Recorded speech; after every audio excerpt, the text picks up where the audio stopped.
fellow speakers on the dais, representatives of CDSL BSc Investor Education. Good evening to everybody. I am here mainly because of Mr. Chandrasekhar Thakur. In Mumbai and Maharashtra, if we talk of investor education, that is synonymous with Mr. Chandrasekhar Thakur, who has conducted close to 1,000 investor education sessions. I have been fortunate to be with him on a few occasions. So out of sheer respect for him and of course my fascination for the topic of investor education, I am here before you today. Now the issues, my main issue as far as the capital market is concerned is the issue that we are facing right here in the hall. Where is the investor? That's a big issue, and the attendance here is a sheer mark of where the capital market is today. I have been in this market as an investor since 1984. I was working in a bank and I started investing in the stock market. How many years? That is about 29 years or so. It was so fascinating, so interesting, so good, and I was earning so much. I left a good job as a faculty of the bank's training college and became a full-time investment consultant stockbroker, which I am in this profession for the last 26 years. These trendy investments that we have in Radha, we are running for the last 21 years, and we are advising thousands of clients over the last several years. In this period, what I have seen is, we have seen lots of ups and downs.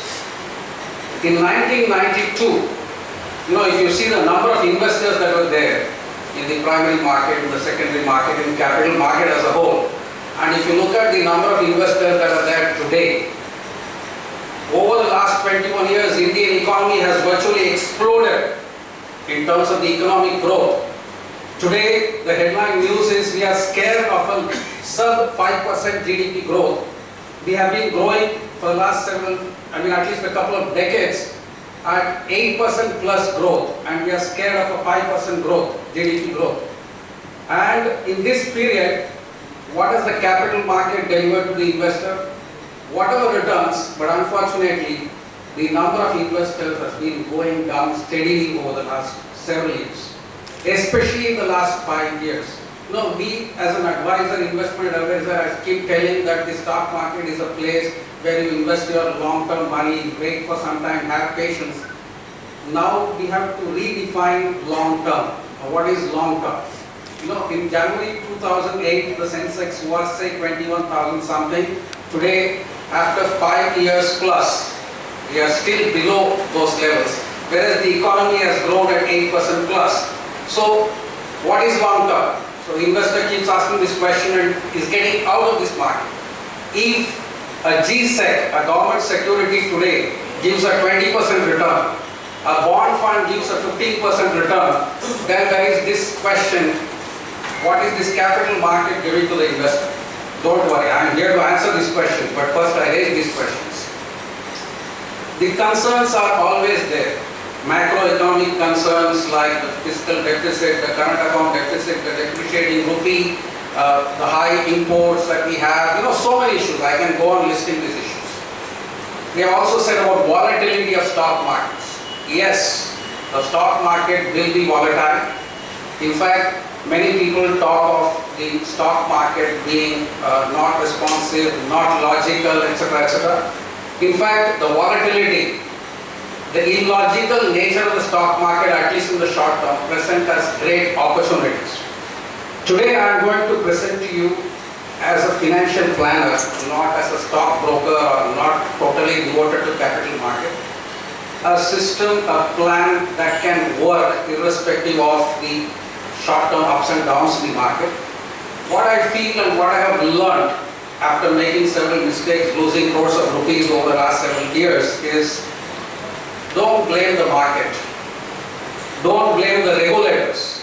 He talked of 20 signatures on a DP account opening form. Imagine how many signatures on a trading account form. If you want to open a trading account, there is an agreement which is specified by SEBI, which each broker takes from the investor, he also signs and everything. How many signatures? How long a document that is? We are talking of, he was talking of outside Mumbai. Take just Mumbai, which is the financial capital of this country. How many people are there in this capital market in the city of Mumbai? Forget about other places, I am not talking of other places.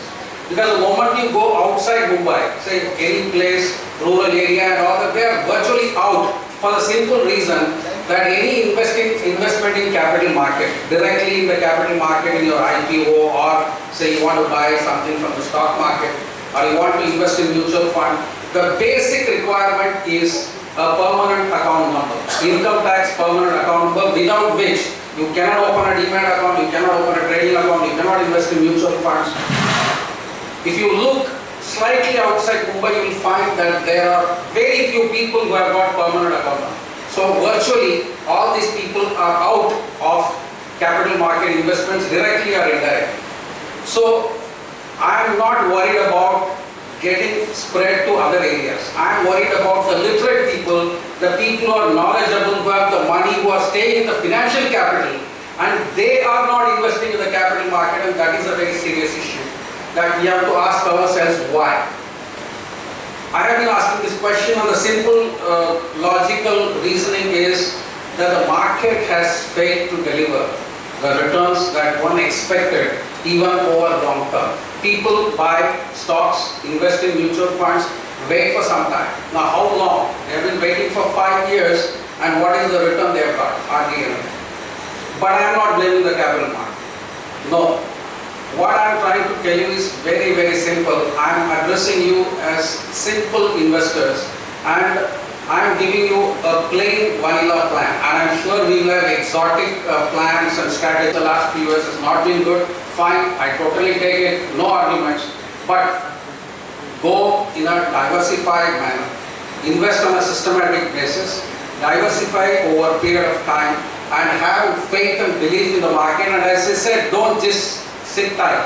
When you see profits, because ultimately what I want is the investors. I have seen this, I have practiced this with thousands of investors. What I do as a practitioner is I give them SIPs, and then we monitor that progress. Nowadays you can put your portfolio online, you can see how your portfolio of mutual fund stocks is performing. When you see very good profit there, forget about the index, forget about where the index would be 6 months from now, 1 year from now, 2 years from now. I have invested say lakh of rupees, I am looking at 1,20,000 now, mainly because the market has gone up, and of course I have been on the right stocks, the right funds. Why not take out 10,000, 15,000 out of it? Take out that 10,000, 15,000, put it in the bank deposit, put it in a debt fund, put it in gold, no issues. But the point is, invest on a systematic basis, monitor this portfolio.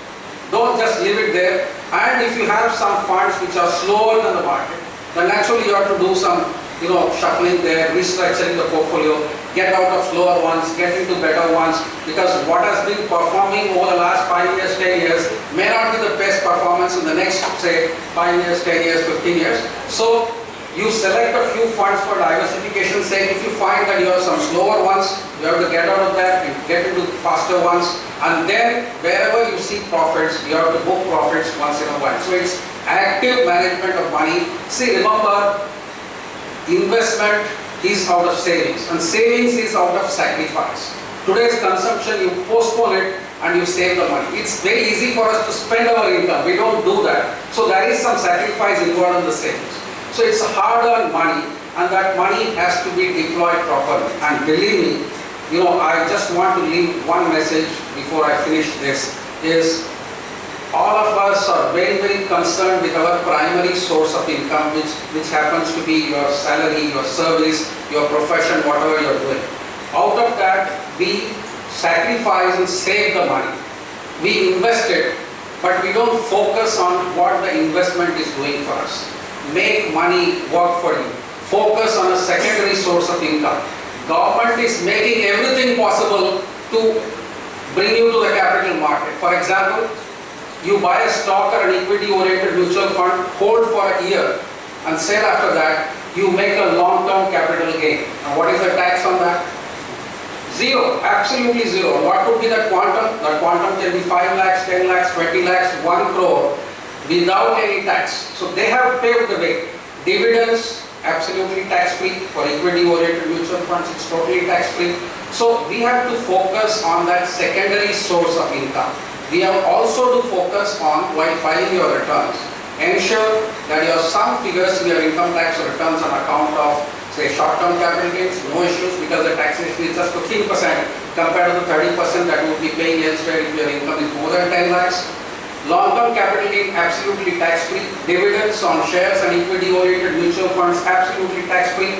Why not we focus, we try and get ourselves a motivation that in my income tax return, there will be more tax-free income than taxable income. There will be more long-term capital gains and dividends and interest on tax-free bonds, interest on PPF and such other accounts, which income could be even higher than my income from other sources. Why not your income from secondary sources, from investments, etc., be more than your income from primary sources? Believe me, if you believe that it is possible and if you take the necessary steps to achieve this, you need not look for exotic products and great strategies that people will be talking about. What I am telling you is very, very simple, very workable, and this is something I have worked with a lot of people. And what I have done is I have given them this kind of SIPs, and when I see there is a profit, I call them and say, your 1 lakh has become 1,30,000. Let us take out 20,000. Let's keep that 1,10,000 for the simple reason that I don't know where the market will go from here. If it comes down, we will be putting back that 20,000. If it goes up, that 1,10,000 is going to appreciate.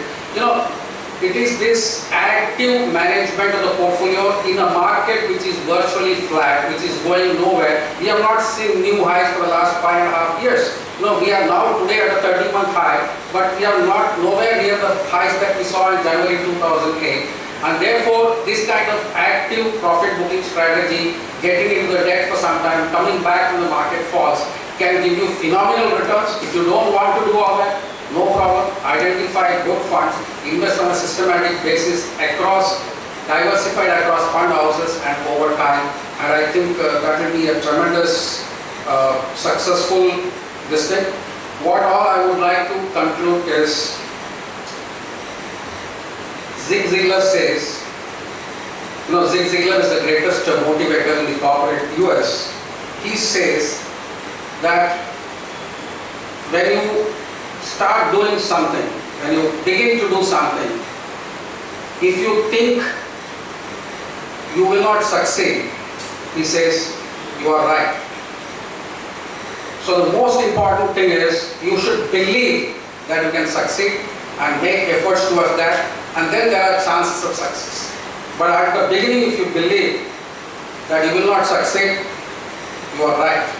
And therefore, have faith in the economy, have faith in the capital market, and go on a systematic basis, and don't try to time the market, because nobody has ever been able to time the market.